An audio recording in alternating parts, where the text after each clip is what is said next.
Hello and welcome to our course CYWK 2010 Mental Health Issues and Interventions. I am so excited to be teaching this course with you or to you, and I am really excited that we are here in this online platform. And although my absolute preference for teaching and learning is to be in a classroom with students on a weekly basis learning these subjects, alternatively, I have designed a course for you that is asynchronous, allowing you to engage the content I have placed in this Blackboard shell, videos, engagement activities, and opportunities to connect with me in person to provide you an online learning experience that I hope is both exciting and fun and will definitely meet the learning outcomes for this course and provide you with some good foundation to the subject of mental health issues. So let's begin by looking at our Blackboard shell. So the first place I encourage you to go in your Blackboard shell is the course information section of the shell. Of course, if we go to the announcement section, there aren't any now, but there will be an announcement after I make this video because this video is part of your announcement. So let's go into the course information section. And in your course information section, and I'm going to toggle it to the student view, in your course information section, I have provided you with the college's official course outline and a link to the course outline. I've provided you a link and a download to the course syllabus and a VPA Protocol 5, which is a syllabus addendum that I expect that you look at as well. I provided you a link to the DSM-5 that you can use and you will need throughout this course. And I provided you with a brief video on how to access the DSM-5 through the Georgian College Library. So that's some of the content in the course information section. For today, let's look at the course outline. So if you take a look at the course outline that's here, you will see the standard Georgian College course outline, which is your contract with the college, and this outline outlines and prescribes the format of our course, talking about its hours, the kind of grading it is, provides the course description, provides equivalencies and content and the structure for the course evaluation and all of the learning outcomes for the course and how those learning outcomes are connected to college essential employability skills and or how these learning outcomes are evaluated in the course. So are they introduced, are they reinforced or assessed? And those are important learning outcomes for us, and these connections are essential to the connections to the overall picture of the child and youth care program. I encourage you to keep these course outlines for future use. They could be helpful in times when you transfer to other schools, when you continue on with your education, and as part of your portfolio of learning. I will not review the course outline extensively. I give you that to do, and that is because in my course syllabus, and if I open the course syllabus, I have incorporated most of the very important aspects of the course outline. So let's look at the syllabus together. So you are in Mental Health Issues CYWK 2010. I'm Howard Bloom. I am your faculty, and I encourage you to watch the video I made about myself, introducing myself and how I came to Georgian College and what I am excited about in terms of teaching and learning. I have office hours on Mondays and Thursdays in my personal room from 9:30 to 10 a.m. And or you can make an appointment to meet with me at any time if you send me an email. But for the personal room links, you can see here, all you would need to do is join a meeting in my personal room. You can click from this and you will see that you will be connected to my personal room. So be familiar with WebEx and all of the wonderful connections that can be made through WebEx and personal rooms, and you will be successful in engaging in meetings with me. So let's go back to our course outline. So what are we doing in this course? So before you do that, you can also connect with me by calling me, leaving me a message, or emailing me, and we can connect in a variety of ways as well. So the course description. In this course, you will explore the various issues and contexts that relate to mental health issues and interventions specific to the child and youth care field. You will examine disorders and psychological illnesses that range from anxiety disorders, conduct disorders, ADHD, attention deficit disorders, obsessive compulsive disorders, eating disorders, fetal alcohol spectrum disorders, and other disorders that are important and are relevant to the work you will do as a child and youth care practitioner. You'll develop both formal service plans and informal life space interventions. And when we talk about formal interventions, we're talking about interventions that are evidence informed, that have been tested, that are part of helping children and youth be well. Programs such as Coping Cats or a program like True Colors, where you learn about the nature of who you are as an individual. These are programs that we use to help kids learn and grow, or adults learn and grow. Informal life space interventions are things you're very familiar with, these ideas of using the skills of relational practice, empathy, reflection, probing to promote positive change and healthy development. In terms of the learning outcomes of the course, upon successful completion of this course, you will demonstrate to me, the instructor, that you can apply theory to practice and show an understanding of abnormal, or what we call pathological behavior in children and youth. You will examine the etiology, where it came from, and the symptomology of various disorders that first are diagnosed in infancy, childhood, and adolescence. And again, not limited to ADHD, autism spectrum, anxiety disorders, conduct disorders, oppositional defiant disorders, and so on and so forth. You'll learn to identify interventions used in the treatment of children and adolescents in terms of their emotional and developmental disorders. You will learn to design strength-based therapeutic interventions that are formal and informal and that are guided by agency policies and that reflect the differences in human diversity, temperament, and personality.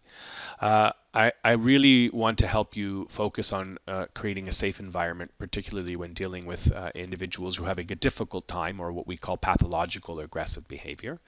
And finally, to support children, youth, and families through advocacy involving children and youth in meaningful ways in their service delivery. So this course is really encompassing a great deal of content that is very relevant to your work as a child and youth care practitioner.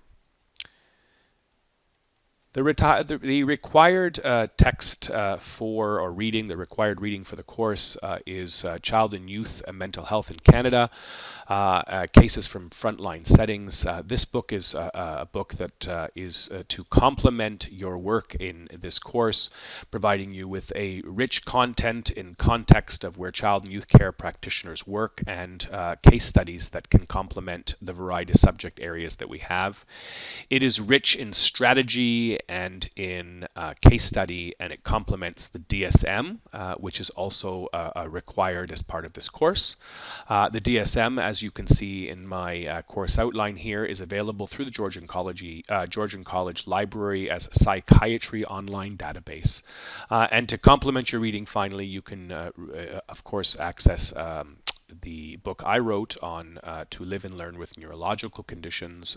These are two stories of individuals who lived and learned in a learning community that I created, and that is available to you both through Georgian College and or Amazon. And if you are a good Google searcher, you might find the entire story. I'm sure you'll find the entire story through the Toronto U of T database and T drives that they keep PhD theses stored on. So you'll be able to find that online through U of T as a PDF.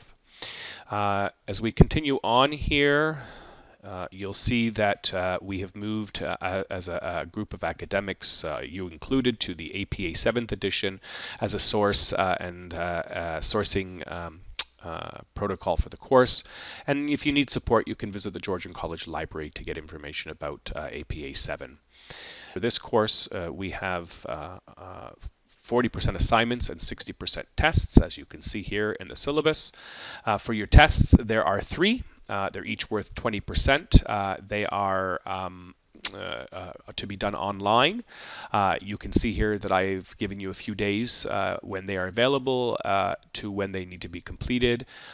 Test number 1, 2, and 3 are highlighted as due test number 1 October 15th, test number 2 November 19th, and you can see here test number 3 is due December 17th.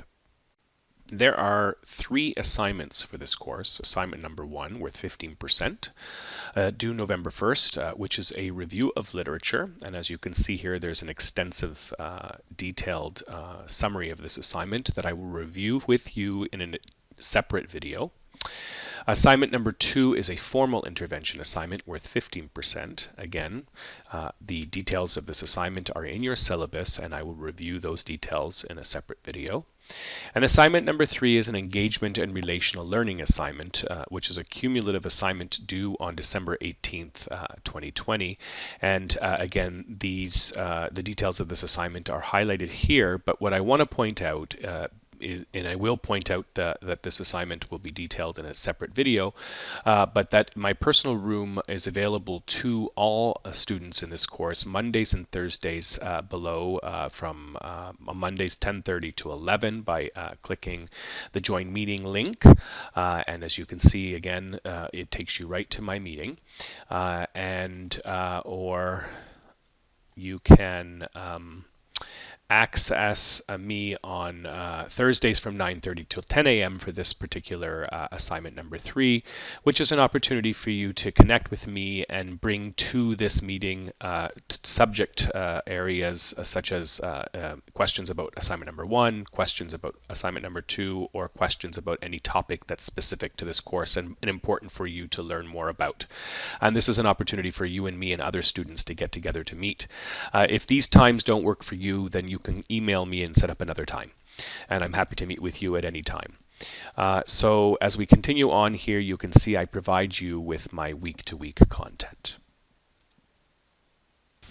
And this week-to-week content is a guide for you in terms of your learning. You can see that I've divided the content by the 13 weeks of the semester. And so our semester ends the week of December 14th with a final test, which is available on December 14th and due to be completed on December 17th by 11:59.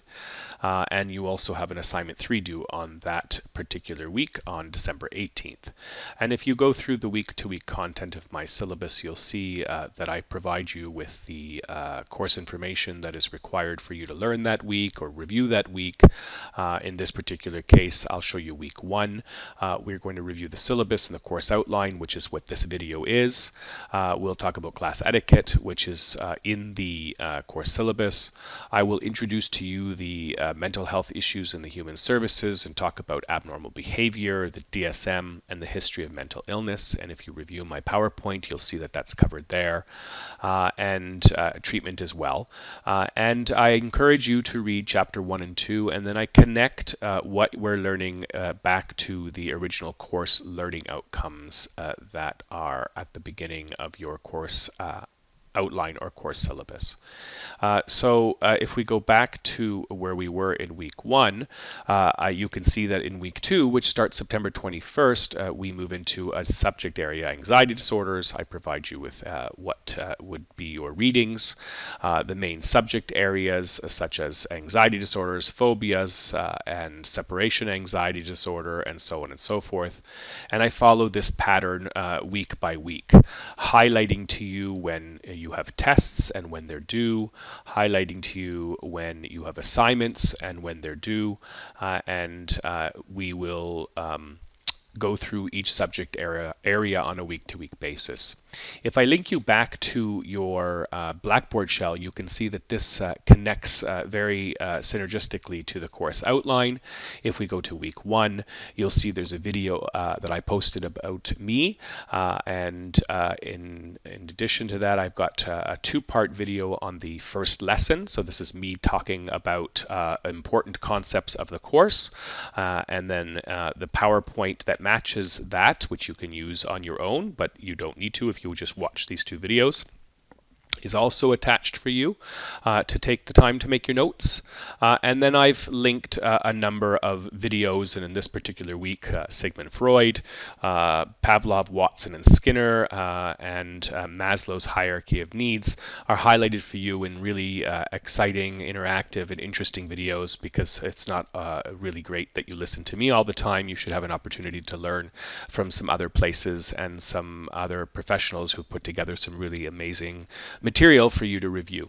I also provide you with a link to the DSM-5, which is an important aspect of this course, and I've done a separate video for the DSM-5. So take the time this week to review those areas, and then also take the time to look at to look at the rest of our course syllabus, read the policy on missed assignments and tests, which basically says they're due when they're due, and you need to contact me prior to their due date if you need an extension, and if you don't, the mark will be 0. I want you to take some time to look at your whole Blackboard shell, and finally to take a note to look at the syllabus addendum that is provided by the Vice President Academic, Protocol 5, and it's provided under a separate email in your Blackboard shell under course information together with your syllabus. You can see here that you have the addendum, and this addendum talks about important dates for fire safety and lockdown, processes for emergency procedures to go through, and important resources for you to watch and review, and finally how the campus protocols speak to closures of the campus, and finally where you can get notifications and information to you about all this. So I want to thank you for taking the time to review this video, for reviewing your syllabus and your course outline. Now take the time to review the rest of your course and get into your weekly learning. Week 1 is available to you. There it is, and all the content is there, and on a weekly basis I will upload more content. Enjoy your course.